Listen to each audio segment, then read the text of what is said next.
اگر اللہ تعالیٰ کسی کو دولت دے دے اور بے شمار عطا فرما دے، اللہ جسے دیتا ہے بغیر حساب ہی عطا فرماتا ہے، اب وہ بندہ اس پہ ٹھہر نہ جائے کہ دیکھو نا میں بڑا سمجھدار تھا تب مجھے ملی ہے نہ۔ کچھ لوگ حسب نسب پہ اتراتے پھرتے ہیں، کہتے میں چودھریوں کے خاندان میں ہوں۔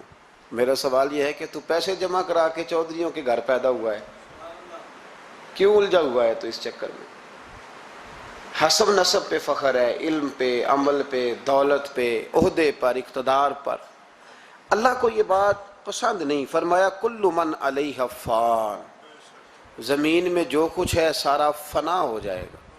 دیکھیں لفظ کیا ہیں قرآن پاک کے، یہ نہیں فرمایا ختم ہوگا، یہ نہیں فرمایا موت آئے گی، یہ نہیں فرمایا مٹے گا، کل من علیہ فان، فنا ہی ہو جائے گا، صفحہ ہستی سے نام اور نشان مٹ جائے گا، تمہاری باقیات بھی باقی نہیں رہیں گی، نشان تک مٹ گئے ہیں قبروں کے۔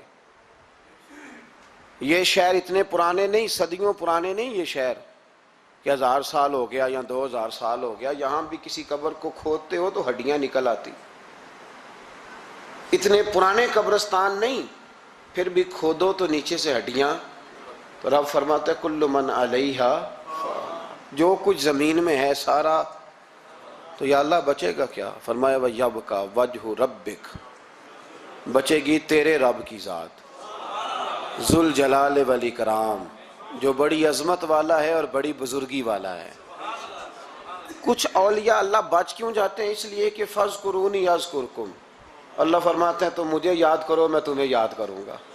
تو جسے اللہ یاد کرتا ہے، چونکہ اللہ باقی ہے تو جسے وہ باقی یاد کرتا ہے وہ بھی باقی رہ جاتا ہے۔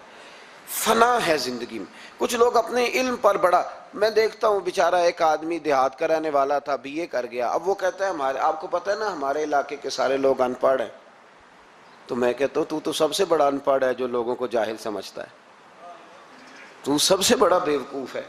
نبی کریم علیہ الصلوۃ والسلام نے فرمایا من قالا انا عالم فہو جاہل، جس نے کہا میں عالم ہوں وہی تو جاہل ہے، جس نے کہا میں عالم۔ 2 منٹ لگتے ہیں، علم شلم سارا وہ جا پڑتا ہے، علم پڑھے دا مان نہ کریے، مت آکھی میں پڑھیا او جبار کہار کہاوے، مت روڑ دے میں دودھ کڑیا۔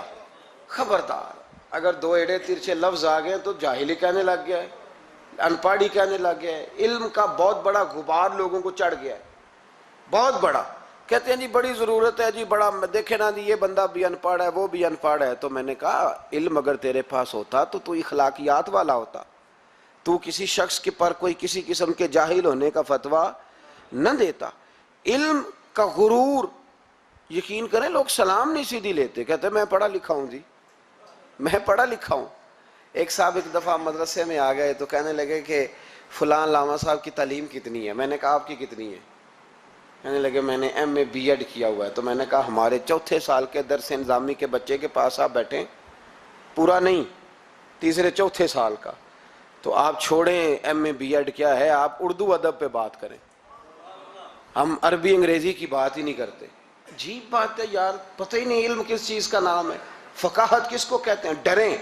اگر اللہ تبارک و تعالی علم دیتا ہے تو کئی دفعہ حافظے بڑے بڑے بڑے بڑے لوگ ہوتے ہیں، لیکن ان کا حال یہ ہوتا ہے کہ اپنا نام تک بھول جاتے ہیں، اپنا نام نہیں یاد آتا۔ بڑھاپے میں لوگ پوچھتے ہیں نام کیا ہے تو کہتے ہیں پتہ نہیں کیا نام ہے، رستے بھولے ہوئے ہیں لوگ، بھولے ہوئے رستے۔ بہت بڑا سائنسدان اور بہت بڑا علوم و فنون کا ماہر آدمی، لیکن معاذ اللہ ثم معاذ اللہ، اللہ ہمیں معاف فرمائے، پاگل ہو کے مرتے ہیں لوگ، مفقود الخبر ہو جاتے ہیں، حافظے تباہ ہو جاتے۔ کل من علیہ فان، نہ کوئی اپنے علم پر کسی قسم کا کوئی بھروسہ۔ امام غزالی کہتے بنی اسرائیل کا ایک بڑا نیک آدمی تھا، جس طرح 5 نمازیں پڑھنے والا سب سے نیک نہیں ہو جاتا، تو باقی سارے ہی گناہ گار نظر آتے ہیں، سارا دن بحث ہی کرتا رہتا ہے، یہ بھی نہیں پڑھتا نماز، یہ بھی نہیں پڑھتا، وہ بھی نہیں پڑھتا۔ تو میں کہتا ہوں تو اللہ سے ڈر، اگر اللہ نے توفیق دے دی ہے۔ تبلیغ کرنا تیری ذمہ داری ہے، تنقید کرنا تیری ذمہ داری نہیں ہے، تو ڈر اللہ تعالیٰ سے۔ اگر 2 ایڑے ترچھے لفظ مسجد میں جا کے تو اللہ اللہ کے کر لیتا ہے تو اب تو تنقید نہ کر، فلاں بھی نہیں آتا، فلانا بھی نہیں آتا، یہ تیری ذمہ داری، تو تبلیغ کر، جا کے اسے کہہ۔ جو میں بات عرض کر رہا ہوں اس پر غور کریں، یہاں بیٹھ کے بحث کرنے کی اجازت نہیں کہ فلانا بھی بے نمازی ہے، فلانا بھی بے نمازی ہے۔ حکم یہ ہے کہ اس کے گھر جا، دروازے پہ دستک دے کر بھائی آ نماز پڑھنے چلے۔ جو کام کرنے والا ہے وہ کرتے نہیں، اور جو نہیں کرنے والا اس پہ بحث ہو رہی ہے، فلانا نہیں آتا، بڑی روٹی ہے، بڑا پیسہ ہے، مسجد نہیں، یہ تو ہے ہی نہیں تیرے کرنے والا کام، تو جا کے پیغام دے۔ بنی اسرائیل کا ایک شخص تھا تو بڑا عبادت گزار تھا، بڑا نیک تھا، بڑا پرہیزگار، ایک گناہگار بیچارہ۔ اس نے دیکھا کہ وہ درویش صاحب، صوفی صاحب، نمازی صاحب، حاجی صاحب بیٹھے ہوئے، میں بھی پاس جا کے بیٹھتا ہوں، شاید مجھ پہ بھی اللہ کرم نوازی کر دے۔ میں بھی پاس جا کے، اللہ اکبر، میں کہتا ہوں کیا بات ہے اس گناہگار کی، جو اپنے آپ کو گناہگار تو مانتا ہے نا، کیا بات ہے اس کی۔ کہنے لگا میں بھی جا کے بیٹھتا ہوں، شاید مالک مجھ پہ فضل فرمائے۔ اس نیک کے پاس جا کے بیٹھ گیا، جب جا کے بیٹھا نا تو نیک کہنے لگا تو کدھر آ گیا ہے، اٹھ چل دوڑ جا، تجھے نہیں پتا تو کہاں آ گیا، اتنا ناپاک آدمی صبح شام گناہ کرتا ہے، میرے پاس آ گیا ہے۔ اللہ کریم نے اس وقت کے نبی کو وحی فرمائی کہ اس ولی کو جا کے کہہ دو میں نے تیرے سارے عمل ضائع کر دیے۔ تو اپنے آپ کو اتنا اعلیٰ جانتا ہے، کل من علیہا فان، اگر تجھے تھوڑی سی نماز کی توفیق دے دی تو سب کو گناہگار سمجھنے لگا۔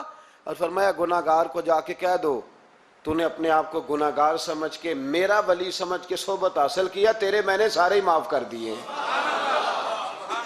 یہ جو تکبر ہے نا، تکبر علم کا، فضل کا، تقوی کا، پرہیز، اس کو اتار کے پھینکیں، عاجزی پیدا کریں، انکساری پیدا کریں، ڈریں۔ لوگ ڈرا کرتے تھے، حضرت عمر کی بڑی شان ہے نا، میرے مصطفیٰ کریم نے فرمایا شیطان وہ گلی بدل جاتا ہے جس گلی میں عمر کو دیکھ لیتا ہے۔ 950 سال حضرت جبریل شان بیان کریں تو جناب عمر کی عظمت ختم نہیں ہوتی۔ حضرت فاروق اعظم، اور یہودی اور عیسائی کہتے ہیں کہ 6 مہینے عمر اگر اور رہتے تو دنیا میں کوئی کافر نہ چھوڑتے، اتنا بڑا شخص، لیکن انتقال کا وقت آیا تو لوگوں نے تعریف کی، کہا عمر تیری بڑی بات ہے یار، کیا بات، کمال کر دیا۔ تو حضرت عمر رو پڑے، فرمانے لگے تم میرے گناہ نہیں جانتے، دعا کرو میری نیکیاں اور بدیاں برابر برابر ہو جائیں اور میں چھوڑ دیا جاؤں، حساب سے چھوڑ دیا جاؤں۔ مجھے کسی اعلیٰ درجے کی خواہش نہیں کہ میں کسی اعلیٰ مقام پہ رکھا جاؤں گا، بس دعا کرو برابر برابر معافی مل جائے۔ یہ ان لوگوں کا احساس تھا جن کے تقوی کی گواہی خود رسول پاک نے عطا فرمائی ہے، ان لوگوں کا یہ عالم ہے، اور تیرا میرا